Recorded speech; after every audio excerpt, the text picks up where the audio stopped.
Hi, in this video we'll be continuing on linear algebra, and now we'll talk more about matrices. So in the previous video we have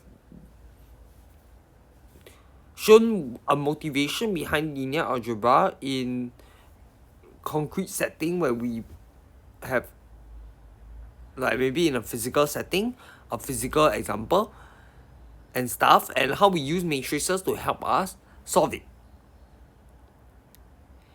And we introduced the idea of row equivalent matrices and a row reduced one.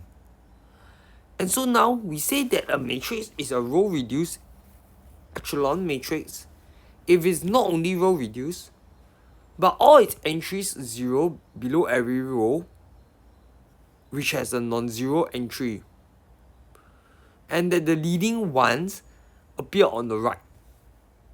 So two examples of a row reduced echelon is the identity and of course the 0, but that's trivial. And the following one is another example. As you can see, the ones here, the one appear on the second column and everything below is 0. The next one here don't have a 1 until the fourth column, so this is allowed to be non-zero. Once you have this 1 has to be on the right of this, and everything above it is 0 because it's row reduced, and everything below it is also 0 because it's row reduced echelon matrix. And then we already have the theorem where it's row equivalent to a row reduced matrix. We can now then show it's row equivalent to a row reduced echelon matrix by performing an even more finite sequence of elementary row operations, and it's not hard to see why. And the significance of that is that when we now want to solve for a linear equation, having this row reduced echelon matrix makes it very simple because you have the ones here and you know nothing else. You can just keep doing it systematically from going backwards, because now all the ones will be on the right. So when you go backwards, you go up the rows. So each unknown you go.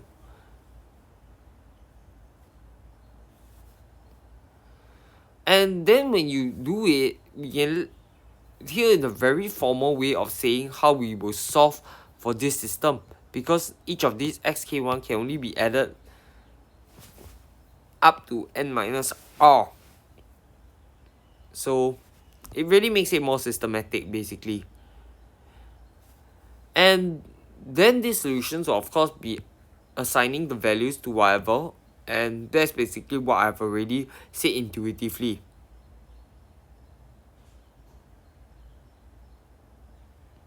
So one more observation is that we can connect with the system of linear equation, the row reduced echelon form, is that if the number of rows is less than n, and n is the number of unknowns, then the system has a non-trivial solution. That's because now you have less rows than columns that are unknowns. That means one of the unknowns must at least be written in terms of the other unknowns, and so you have a non-trivial solution already. So it's definitely, and that is a solution which not every x is 0. And this observation leads us to the most fundamental fact concerning this system of linear equation, is that if you have a matrix of coefficient where you have less rows than columns, then they will have a non-trivial solution to the linear equation. Because you already know this matrix can be now reduced to a row reduced echelon matrix, and that row reduced echelon matrix must also have n times n. And you already know that m is less than n, so the new row reduced echelon matrix is also having m less than n. And then it has a non-trivial solution there, so you have a non-trivial solution in your original system. And if A is a square matrix, then A is row equivalent to the identity matrix if and only if the system has only the trivial solution. So if A is row equivalent to the identity, then of course A is only the trivial solution. And supposedly, conversely, if you have a trivial solution only, then R be a reduced echelon matrix, which is row equivalent to A, and you let R be the number of non-zero rows of R, then Rx has no non-trivial solution, meaning R has to be larger or equals to n. But since R has n rows, this means that R must equals to n. This actually means that R has leading non-zero entries in each of its n rows. And since this one occur at different columns, R must have a n times n identity matrix. So I hope that's clear to follow. You can read it again, but you should be able to visualize it when you write it out and do the Gaussian-Jordan elimination.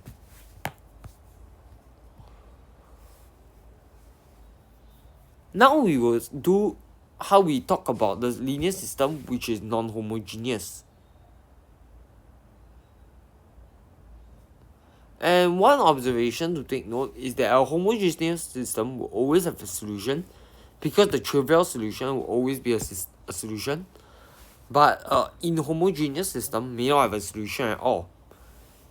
And what you really do is you form this thing known as the augmented matrix and solve for it. We can now, this example is a concrete one to help us visualize it. And so what does it mean by augmented matrix is that you have this linear system, then you form this matrix over here. Some people do not put the line in their matrix, but adding the line really makes it clearer into saying which part is the constants and which part is the unknowns you're trying to solve. So you basically form the new matrix where you add a new column inside where it represents all these constants, because now they are not all zeros, so it's not redundant. Then so the vertical bar is to remind us of the coefficients and the constants are on the right. And when you solve it, you do the same exact steps as in Gauss method, and then you reduce it to the following, and you can see that this will be the solution set. You can also write the solution sets in terms of column vectors if you wish, but it's totally up to you. Whichever is clearer. And so now, after talking about how the system of linear equations interact and solving for the solutions, we shall now go through more properties about the matrix and how they are fundamental in helping us. And what we really like to note is that the set of matrix now, all the matrix, you collect all of them, they form a group under matrix addition. And then you introduce a new function known as the scalar multiplication, and it will still be a possible operation on it. So you are able to do addition and scalar multiplication, which gives you the ability to subtract. So it actually forms now an abelian group. So you can really read more about group theory in my other series about groups. And in the ring theory series, I actually talk about how matrix is actually a ring, not just a group. And we'll talk about that soon enough. So given a matrix M, we can use minus A to denote the the inverse addition matrix. And the matrix subtraction can be defined as adding A to minus B. And with the same properties as group, you have this set of properties as well. And the proof of it now, when we talk in matrix, we have to really just care about the ij entry being the same. So you just need to ensure when you do the operation, you just do the ij entry, then you show that it's equivalent. And when we have this matrix group, we can now define the matrix multiplication, which basically you can just see all these examples and do them to verify that this is true. Basically what you do is you take the first row, you multiply the first column. So like this is the A11, A12, A21, A22. So just this one, you just take the first row, you multiply the second column. So it's the 1, 2. So first row, second column, and then you add them all up. So basically that's how you do matrix multiplication. And so some notes to take note is that we can only do matrix multiplication when the number of columns is equal to the number of rows in B. And that matrix multiplication is not commutative as seen from here. And it's possible that AB equals to 0 does not imply A equals to 0 or B equals to 0. And in other words, this just means that it is not an integral domain. So all these properties about matrix multiplication and how we can verify them, and the distributive laws, meaning how the addition and multiplication operation interact, are also true. This really means that the matrix that you form is a ring. And again, the proof of it, you just need to do with the IG entry, and I'll leave it to you to read it. So the powers of a square matrix is just defined as the following recursively. So you can see A3 is just take the matrix multiply with itself 3 times. But what we'd like to note is that ABN may not equal to A is not equal to A and BN in general. And this property, of course, because AB say squared equals to AB. So it's AB squared A. And this might not equals to A squared B squared.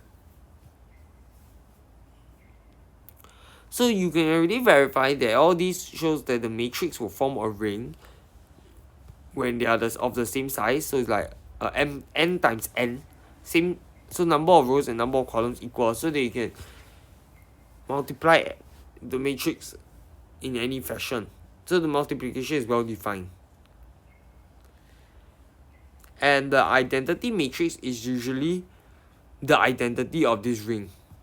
Will be the identity of this ring, I mean. So we say a matrix is an elementary matrix if it can be obtained by a single if it can be obtained from the identity matrix by a single elementary row operation. Here are some examples of elementary matrices. And what you're really trying to say, if we let E be an elementary row operation, capital E be the elementary matrix, then for every matrix A, this elementary row operation that you perform on A can be represented as the matrix E times A pre-multiplied. And it's not really hard to see, and the formal proof is as follows, where you show that the I, J and 3 states are equal. And really, if you think about it, what you're doing with the pre-multiplication is performing a row operation. For example, now you have a matrix here, and you basically do this 1. So this second, you take the elementary matrix over here, 2, 0, 0, 1, and you multiply with your A. Well, the first row will multiply with the column, but you see 0 is here, so everything else here is 0.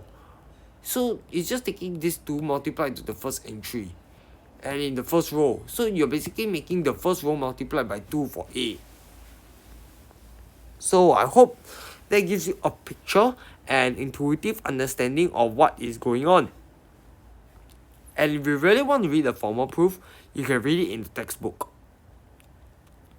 And if we let AB be the matrix over the field, then B is row equivalent to A if and only if B can be obtained by A when multiplied by a product of elementary matrices. So suppose B equals to PA, where P equals to a product of elementary matrices, so P equals to EI, multiplied together. Then E1, then here we have a A, let's say. E1A is row equivalent to A. And then, so E2 times E1A will be row equivalent to E1A. And then this will be row equivalent to A. And then you can see now that you can go backwards and continue the process. We see that all this whole product multiplied with A will be row equivalent to A. And now suppose that B is row equivalent to A. We can let E1 be the elementary matrix corresponding to the row operation that brings A to B. So now B equals to some product multiplied by A.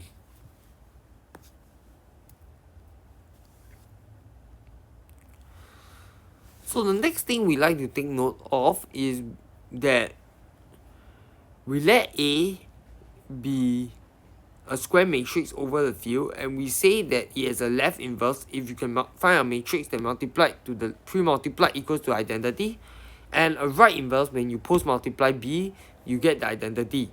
And a two-sided inverse will be meaning that A is invertible. So a short lemma is that if A has a left inverse B and a right inverse C, then this left inverse and right inverse must equal. And the proof is as follows over here. So if A has both a left and a right inverse, then A is invertible and will have a unique inverse.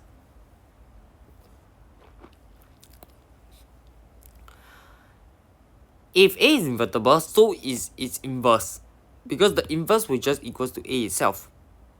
And if A, B are both invertible, then the product will also be invertible. So you can just verify that AB times B inverse A inverse will just be I. And this means that a product of invertible matrices is invertible. And so a theorem now will show that an elementary matrix is invertible.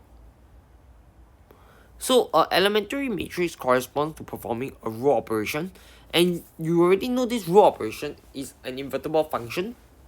So you have an inverse operation, and you just take this inverse operation to be it can be represented as an elementary matrix, and that elementary matrix you say that is the inverse, and you can just check it to be so. So this shows that E has an inverse. Some examples will be verifying that this is the inverses of the matrix over here.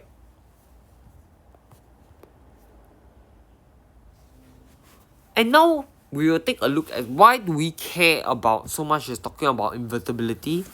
Is that we have the following equivalent statements.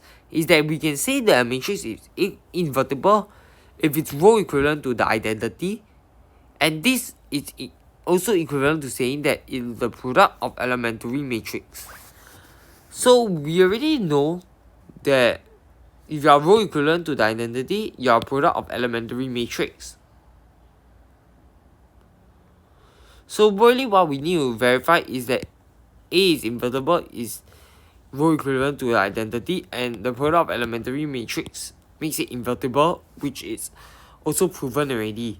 So we just need to prove one implies two. So we let R be a row reduced echelon matrix, which is row equivalent to A. And by theorem 9, we know that R must equal to this product over here. Since A is invertible and all these elementary matrices are also invertible, we can see that A is invertible if and only if R is invertible. So since R is a square row reduced echelon matrix, it is invertible if and only if each row contains a non-zero entry, and that must be 1, so R must equals to I. So we have shown now that A is invertible if and only if R equals to the identity matrix. So that means it is row equivalent to an identity matrix. So a corollary of this is that it is invertible if a sequence of elementary row operation reduces it to the identity. And then that same sequence, when applied to A, you use A inverse. Another corollary is that if B is row equivalent to A, if and only if B equals to P times A, where P is an invertible matrix. And that's not too hard to see, as because we already know P will be a product of elementary matrix, and elementary matrix is invertible from theorem 12. So it must be that P is an invertible matrix. And next, we say that A is invertible is also equivalent to saying that a homogeneous system has only the trivial solution, and that the inhomogeneous system has only one solution. And really, it's not that hard to say, because Ax equals to 0, we know A is invertible, so we can just let x will just be the A inverse times 0, which has to be 0. So the only solution must be the trivial one. And if you have a non-homogeneous system, then Ax equals to y, your x will just be A inverse y. And so you only have one solution. So we really need to just show how 2 leads to 3 and how 3 leads back to 1. And the proof of it follows because conversely, if you suppose that you have a solution for a given y, and R is a row reduced matrix that is equivalent to A, then because you only have one solution, when you row reduce it, you're amounting to showing that the row reduced is all ones, and here is the solution set.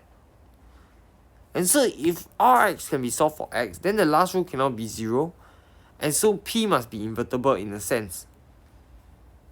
So you can read it again for a more concrete proof, a more rigorous one, but I hope I've given you the sense and intuition behind it.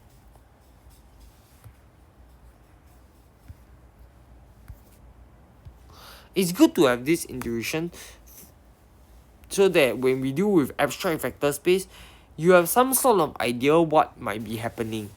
Or if you cannot even visualize it, you can see whether it works for Rn, and with that visualization in matrices, you are able to understand it better. A corollary of the theorem above will be a square matrix has either a left or right inverse will be invertible.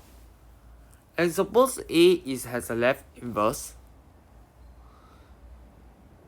then Ax equals 0 has only the trivial solution, because now x, which equals to Ix, must equals to B times Ax, and because therefore A must be invertible. On the other hand, suppose now A has a right inverse, then the matrix C such that the following is satisfied. This C has a left inverse and is therefore invertible. It then follows that A equals to C inverse, and so A is invertible with the inverse C. Another type of corollary that you can take note is that A equals to a product of square matrices, then A is invertible if and only if each of these square matrices is invertible. It's not hard to see why, because if A is invertible, then we will prove that each of these will be invertible, and that's because if you just need to form the homogeneous system and show that each of it has only the trivial solution. And so you can see now how this theorem really helps us to, when we want to solve invertibility, maybe it's easier to take a note that what it means is that when we have a homogeneous system, it is just trivial solution. And so the final remark for this video is that suppose that we have a matrix and we wish to solve for the system of equation. If R is a row reduced echelon matrix, which is row equivalent to A, then R equals to PA, where P is some invertible matrix, and the solutions of Ax equals to y will be the same as Rx equals to Py, So it is not much more difficult to actually find the matrix P than it is to find the row reduced form. And you want to look at the textbook, you can, in Jim Hefferson, to see how to really find the inverse matrix using what we have stated in this comment, where we are actually just doing the row operation, and instead of having the zeros here, you have the identity matrix, and when you reduce here to identity, here will be your inverse matrix. So I hope you are clear with what's happening. In the next video, we'll now really move on to abstract linear algebra, and I hope you have now understood better concretely what's happening. I'll catch you in the next video. Bye!